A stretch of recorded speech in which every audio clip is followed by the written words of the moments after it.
ये अच्छी रिपोर्ट है इंडिया के पर्सपेक्टिव से। और जिस ढंग से इंडियन इकॉनमी की ग्रोथ चल रही है और जैसे हमारे यहाँ वर्किंग स्टेबिलिटी चल रही है, तो उसको नज़र देखते हुए ही IMF रिपोर्ट बनाती है। जो GDP की ग्रोथ है एक स्टैटिक नहीं होती, डायनेमिक होती है। आज की परिस्थिति को देखते आप एक प्रोजेक्शन करते हैं और परिस्थिति में सुधार होता है तो नेचुरली है कि उसकी रिवाइज करना पड़ती है। अब 6.5 से 6.8 करना 2024 कैलेंडर ईयर के लिए और 6.5 रखना 25 के लिए, वो इस बात का इंडिकेशन करता है कि जो पिछले 3 महीने में जिस ढंग की वर्किंग इकॉनमी की परफॉर्मेंस चल रही है और उसी रफ्तार से इकॉनमी चलेगी, तो उसके अंदर लगता है कि इंडिया में ग्रोथ तेज़ी से आएगी। कुछ फैक्टर हैं हमारे के इस देश में, जैसे कि देश की स्टेबिलिटी की एक फैक्टर है। एक हमारे देश में जो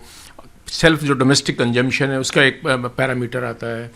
मॉनसून का पैरामीटर आता है, जो डोमेस्टिक कंजम्पशन हो रही है उसका पैरामीटर आता है, जो हमारी पॉपुलेशन का जो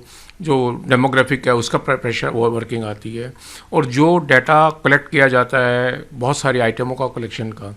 पर्टिकुलरली जो इन्फ्लेशन को देखते हुए जो वर्किंग की जाती है, और जो सेकंड में देखते हुए कि आपने महंगाई को कितना कंट्रोल किया है। तो इन सब बातों को देखते हुए, और ऐसा लग रहा है कि अब इंटरेस्ट रेट जो बहुत कोविड में बढ़ गए थे वो वापस की तरफ तैयारी है, तो नेचुरली है कि अगर वो इंटरेस्ट रेट गिरते हैं तो नेचुरली इकोनॉमिक में बहुत तेज़ी से ग्रोथ आती है। तो विश्व में सबसे तेज़ी से बढ़ने वाली इकोनॉमिक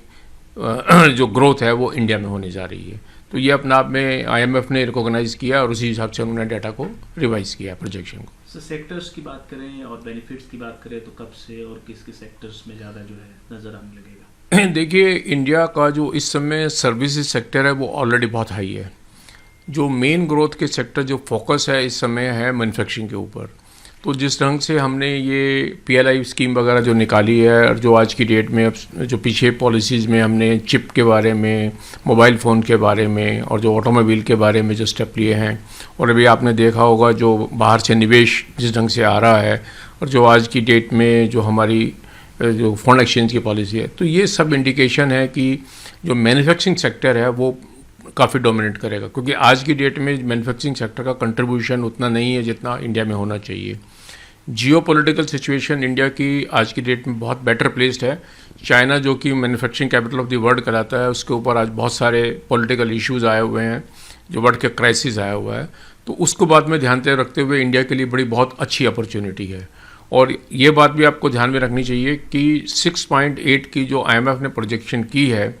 वो इसके बावजूद की है कि विश्व में आज की डेट में जो वार के जो क्राइसिस आ रहे हैं, चाहे वो यूक्रेन का है, चाहे वो आज की डेट में इजराइल वर्सेस ईरान का है, ताइवान वर्सेस चाइना का है, जो फिलीपींस वर्सेस चाइना का है, उसको देखते हुए भी लगता है कि विश्व में भी इंडिया की जो एक्सपोर्ट से और जो इंपोर्ट करने से उससे इकोनॉमिक में इंडिया की ग्रोथ ही आएगी, कोई कमी नहीं आएगी।